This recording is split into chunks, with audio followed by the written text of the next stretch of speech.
Whether it's 3D printed dragons, AI slop, or crap from Temu being peddled at astronomical prices, it has become impossible to enjoy the experience of going to places like conventions, craft shows, art fairs, or even just shopping in general. Go to somewhere like your local mall and you'll see the kiosks filled with bootlegs of whatever is currently trending at that moment. This era of crap and dupes and bootlegs feels completely inescapable, and honestly, it's kind of sickening. Go to somewhere like the dealer's room of a convention and it is a complete nightmare. You'll find 3D printed junk galore, crocheted items straight from AliExpress, terrible looking bootlegs, resellers everywhere you look. It's just awful to see all of this stuff take over a space that it was never meant to be in to begin with. And what's worse to me is that a lot of people are okay with this. They don't see any issue with it and see it as a more affordable alternative to getting something that's unique, real, and actually has some soul in it. I understand that you might not see an issue with these things, but I am more than happy to tell you what those issues are.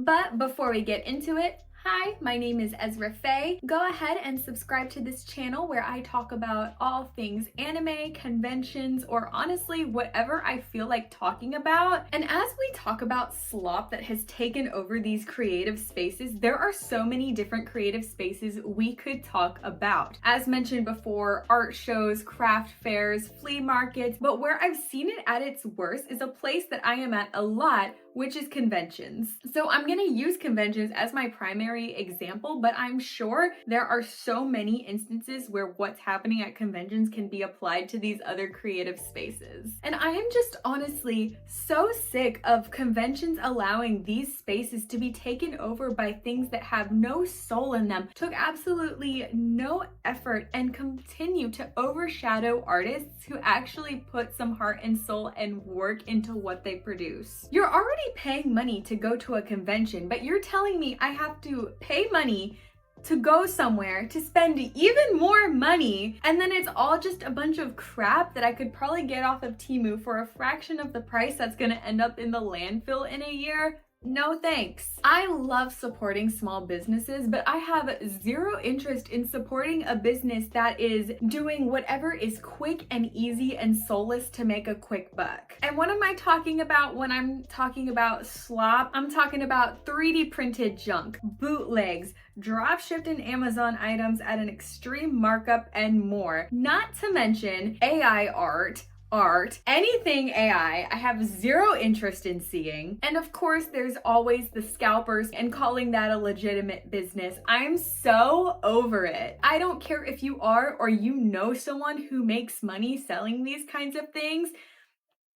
It's time to find something else to do. Or at the very least, conventions need to have a limit on how many tables are selling these things, because lately there have been too many conventions I've gone to where you go in and that's all that it is, or it's 90% of what it is, and it's just not supposed to be that way. It wasn't that way before COVID, which means that it can be that way again. People just don't want to put in the work, I'm convinced. If you're totally new to the concept of conventions, a lot of conventions have an artist alley and a dealer's hall. The artist alley is usually reserved for people who are making art or selling their own literature or things that are typically handmade, whereas the dealer's room is usually reserved for people who are selling things from other large companies. This is where you're gonna see all of the official merchandise. There are exceptions, of course, amongst cons. A lot of the local cons that I go to have the artist alley and the dealer's room combined into one, which is why I can't simply just opt out of the dealer's room altogether, because at a lot of my cons, the dealer's room is also the artist alley. In these past few years with my con experiences, it definitely feels like conventions are more concerned with filling their tables rather than what is on those tables. And I get it. Look, cons are expensive to run, and a lot of times they're struggling to break even. A good way to help with that is to sell tables. But that's the first issue. Conventions used to be a place where you would get exclusive things that are hard to find, things that you couldn't just get on Amazon or at Walmart, things that were special to get at a convention and kind of served as a souvenir. It was not just a free-for-all, I feel. And as much as I dislike Funko Pops and I dislike going to cons and seeing table after table after table of Funko Pops, I would take that any day in comparison to all of this slop that we're getting instead. And I think a lot of these slop sellers take advantage of newer con goers, younger con goers, or parents who just want to get something for their kids because they know that these buyers don't really understand that this isn't an authentic item, that this is at an extreme markup. It's very deceptive, it's very scammy. And there are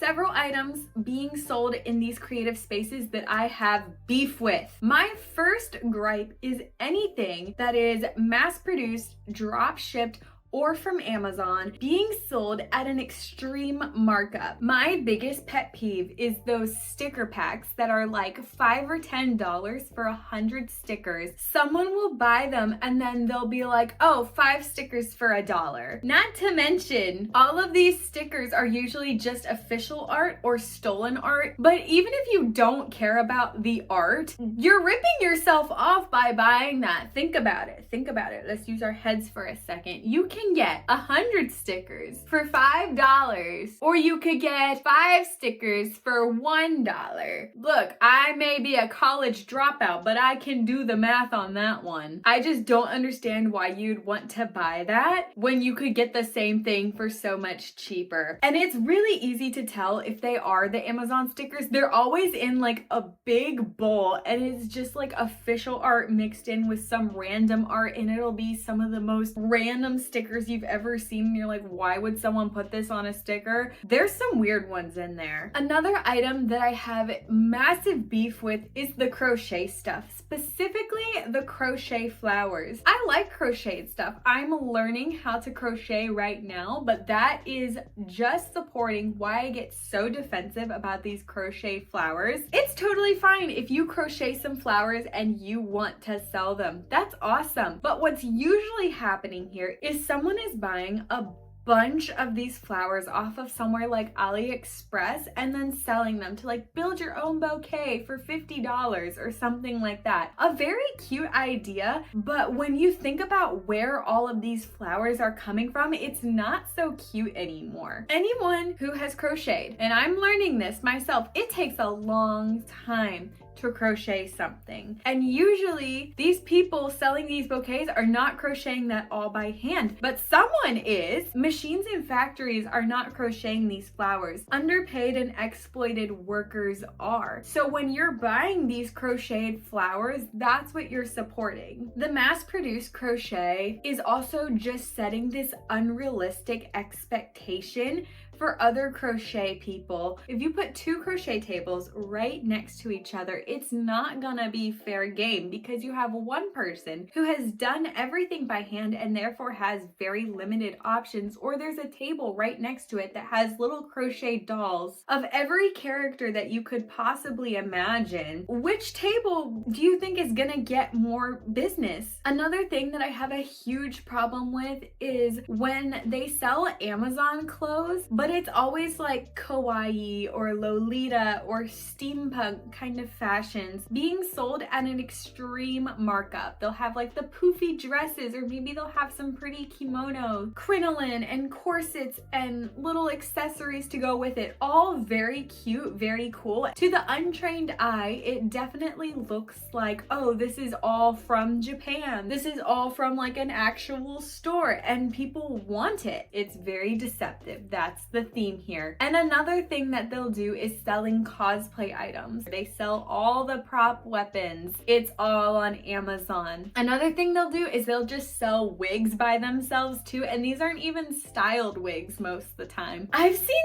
some booths do it now where they'll sell wigs, but they'll crimp them and that's it. It's like, oh, pre-crimped wig. I mean, is it that hard to crimp the wig yourself? I'm not gonna lie. I feel like that's just a huge enough nothing burger that I would not pay extra for, because a crimper is not that expensive. I'm like, you could either buy one pre-crimped wig or you could buy a crimper and like have crimped wigs forever. The answer's obvious to me, but hey, maybe it's convenient for some people. I'm gonna completely gloss over AI. It's pretty self-explanatory to me. We don't support AI here, and I don't think it has any spot in these creative spaces, so we're just gonna move on past that one because it's so self-explanatory. And then just bootlegs. The thing with bootlegs is some people care about them and some people don't. I'm not gonna lie to you. I do have some dupes. I do have some bootlegs. To me, if it's not super ugly or super noticeable, I'll buy it. If I like it, I'm gonna buy it. It doesn't have to be official merchandise to me to justify buying it. If I like how it looks, I like how it looks. I think sometimes there is unofficial merchandise that can look really good. And if you like it, you like it. But there can also be some unofficial merchandise that looks really bad. And one of my biggest issues is when these people try to peddle it off as official merchandise, or they're not completely honest with you about the authenticity. Back before I had done a lot of cons and I hadn't gotten a lot of experience recognizing bootlegs versus actual things, I did get duped into buying a bootleg figure. I now have an amazing $150 of Itachi Uchiha.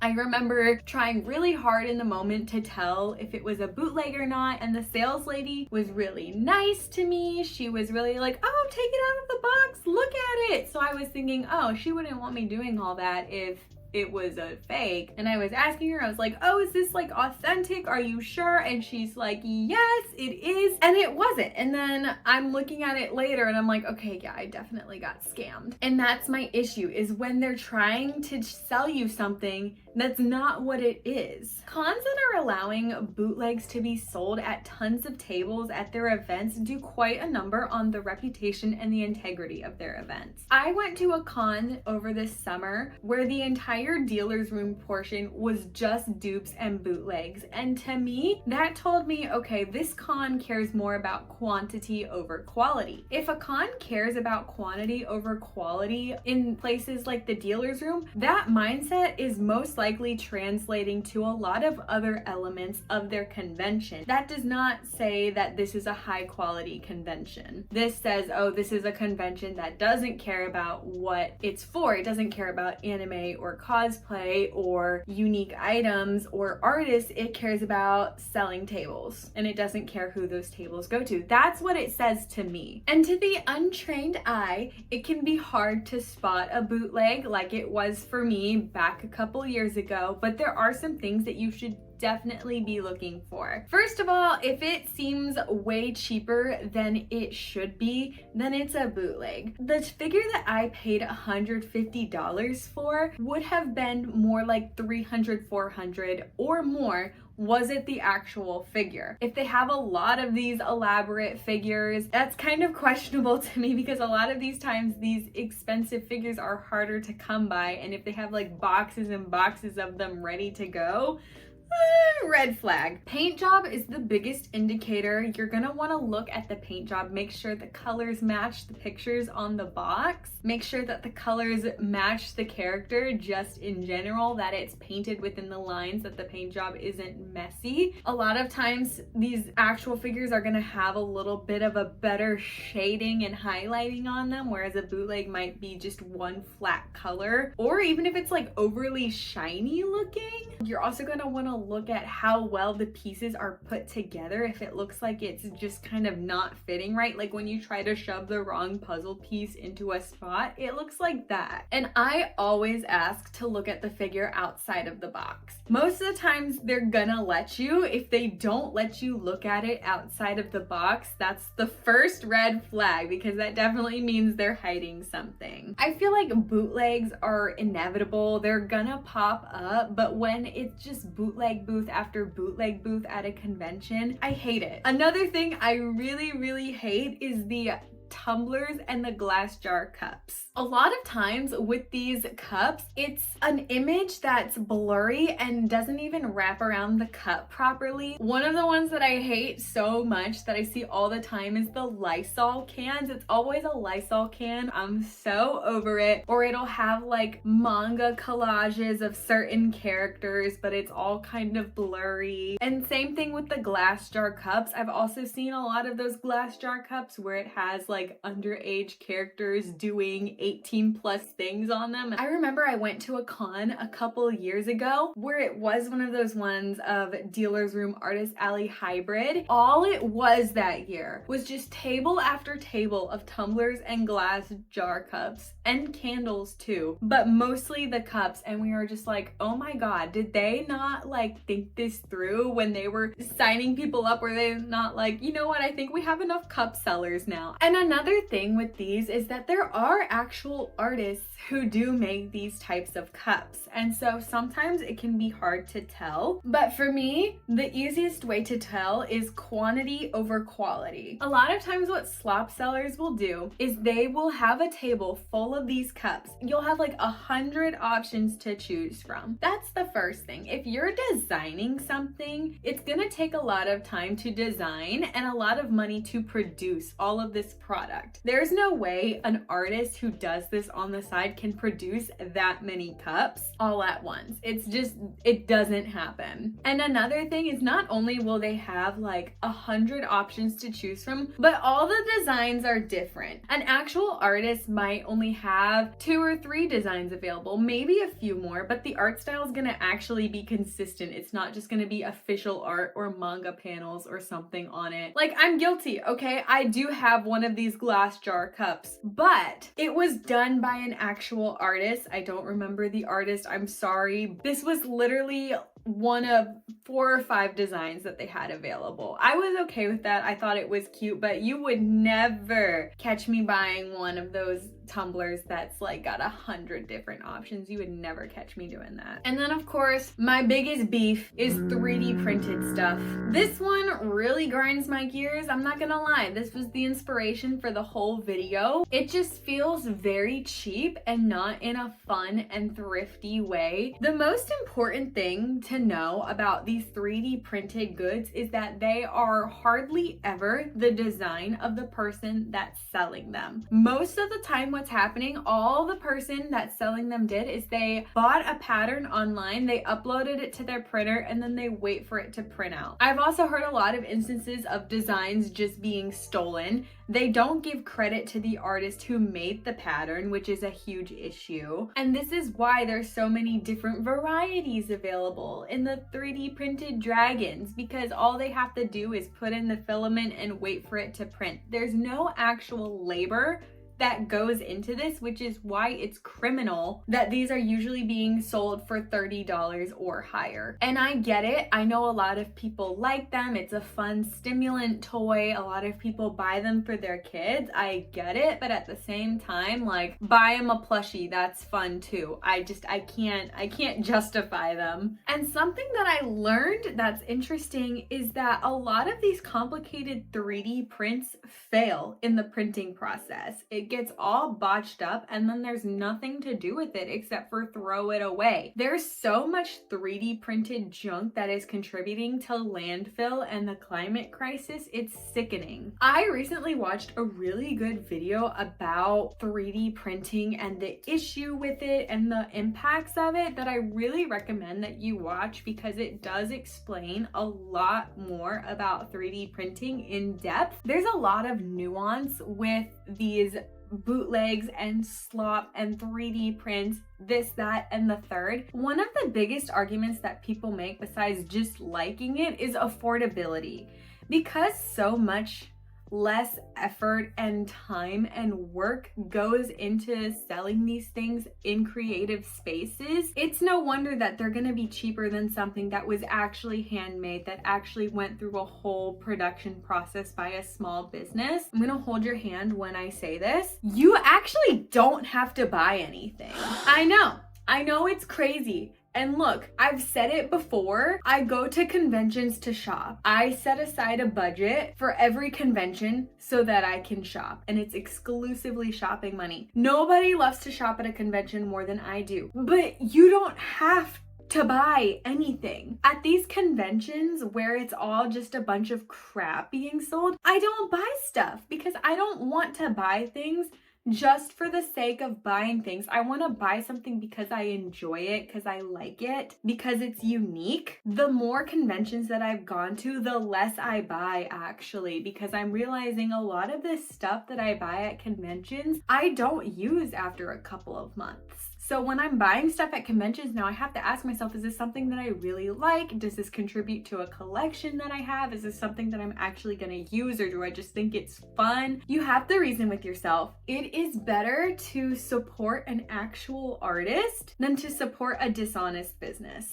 Dishonest whether they're lying to you about where the product came from, they're not giving credit to the artist, they're scamming you through the pricing. It's all dishonest. I don't understand why you'd want to spend your money on that. It would be better to just use your money to buy one nice thing at a convention or a craft fair or wherever, instead of just buying a bunch of junk and slop and trinkets that's gonna end up in landfill in a year max. The uncomfortable truth that a lot of people are not gonna want to come to terms with is that people just want to buy things for the sake of buying things. They don't think about whether it's something they actually want or need, or whether it's worth the money or not. And there is this mindset that's plaguing modern society right now that we don't owe anyone anything. It's our money. We can do whatever we want. Therefore, we don't think about the impacts on artists, on these creative spaces, on the environment. We just don't care. That's a huge problem. It's a curse. All that to say though, it's not the end of the world if you don't buy this junk, and I wish more people cared about the impacts of buying this junk. But I digress. That ties in with my next point completely, which is the question of why do conventions keep allowing this? It's really simple, because people buy it. Cons are not going to continue to allow tables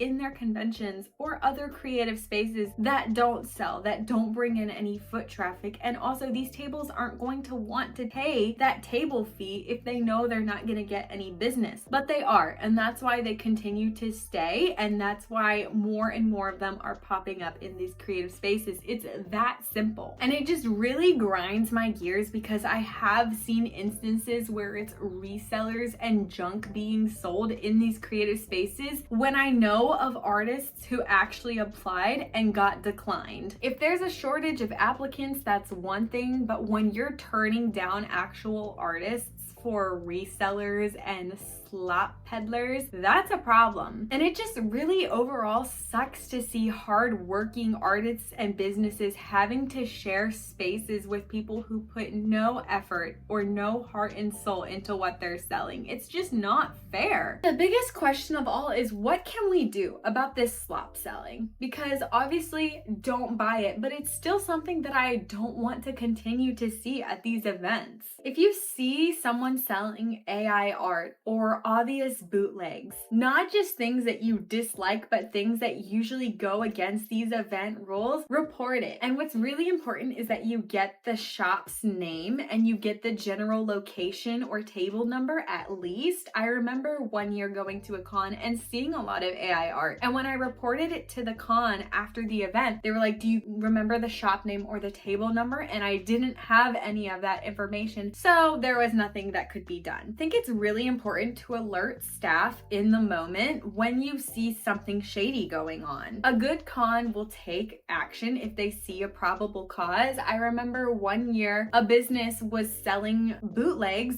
at their table, and I was actually looking at stuff at their table when con staff approached them and was like, hey, we got reports of this, you have to take all of this down. That's awesome. I need to see that happen more often. But for less serious matters or things that don't exactly go against convention rules, like 3D printed dragons and tumblers that have obviously stolen art on them, I think it's really important to still give that feedback, because without that feedback, nobody's gonna do anything. At the end of the day, what's really important is that you understand your impact. Maybe it's just pocket change to you, and buying a 3D printed dragon or some other little piece of slop is of little consequence to you, but you have to realize that when tons of people are doing and thinking the same thing, that impact adds up. I'm so over all of this slop. It makes me sick to my stomach, guys. Have you ever seen a picture of AI generated food and it makes you nauseous? Or is that just me? But that feeling that I get is the same feeling I get when I see 3D printed dragons over and over and over again. I would love to know what you guys think about this. I made multiple short form videos on YouTube and Instagram talking about some of these things that I hate to see at cons, and the comments are very interesting. So if you want to hear what other people think, check it out, because there are some